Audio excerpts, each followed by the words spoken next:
Eh bien d'abord, il permet un arrêt total immédiat des combats et notamment des bombardements qui affectaient tout le long de la frontière de 800 kilomètres entre la Thaïlande et le Cambodge. Ces deux pays se sont affrontés une première fois cet été pendant 5 jours, fin juillet. Et puis, en fait, les combats ont repris le 7 décembre dernier. Donc, comme vous le disiez, 3 semaines de combats qui ont fait, a priori, environ 47 morts. Et surtout, eh bien, des centaines de milliers, près d'1 million de déplacés. Donc, de tous les gens qui vivaient le long de la frontière, qui ont dû fuir leur maison, leur village, rejoindre, eh bien, des refuges, des abris organisés par les autorités ou leurs familles, leurs cousins. Tous ces gens, grâce à cet accord de cessez-le-feu signé ce matin, vont pouvoir bien, progressivement rentrer chez eux et reprendre leur vie normale. Ça, c'est un point évidemment très important. Le texte évoque aussi bien, le gel des positions militaires. Donc, chaque armée va devoir rester là où elle est.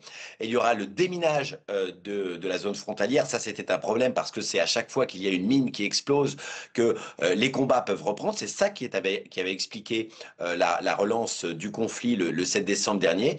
Et puis, un point assez inattendu, une coopération policière entre les deux pays pour lutter contre la cybercriminalité. Parce qu'en fait, la Thaïlande accuse le Cambodge d'avoir mis en place tout le long de la frontière des centres d'arnaque en ligne. Ce sont des bâtiments dans lesquels des businessmen, des hommes d'affaires plus ou moins véreux, plus ou moins liés au gouvernement, ont mis en place des centres d'arnaque en ligne pour arnaquer des gens par Internet. Et notamment, cela affecte beaucoup la Thaïlande. Voilà, en échange, eh bien, la Thaïlande va libérer les 18 soldats cambodgiens qu'elle détient toujours.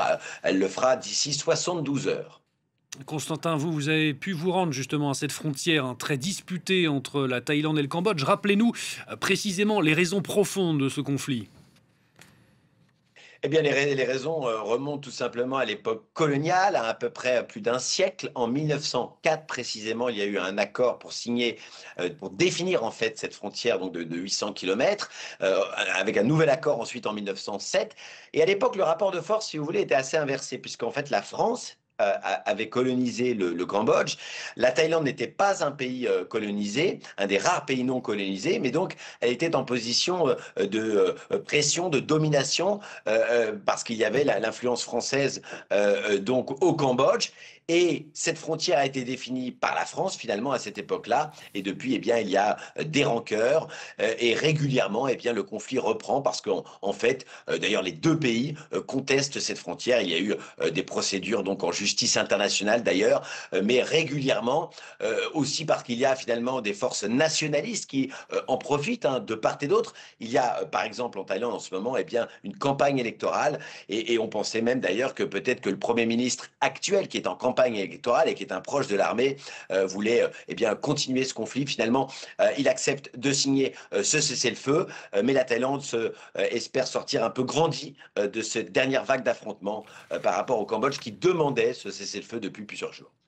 Constantin Simon depuis Bangkok. Merci beaucoup Constantin pour toutes vos explications.